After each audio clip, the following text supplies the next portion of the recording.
In this demo we will see how to use the Upload widget to upload files to our app. Let's start by looking at the scenario we have. We have here a few products listed on the screen. Clicking on a product, we can edit its information, such as its name. In this screen, we'll add an Upload widget to enable us to also change the image of the product if needed. Let's get started. You'll find the form inside the product detail screen. To use the Upload widget, simply drag it and drop it where you want it on the screen. The Upload widget requires two properties to be set.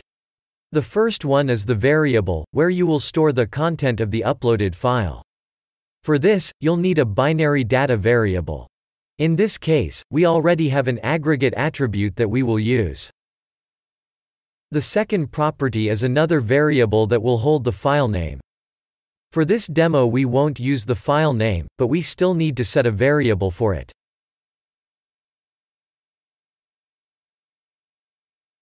The save logic is already defined, but let's quickly go over it.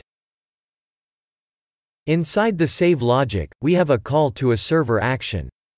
This is where the upload actually happens, and the file is sent to the server. Let's test it.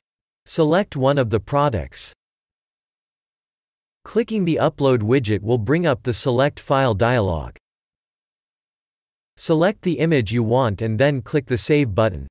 As we can see, the image associated with the product has been updated in the products screen.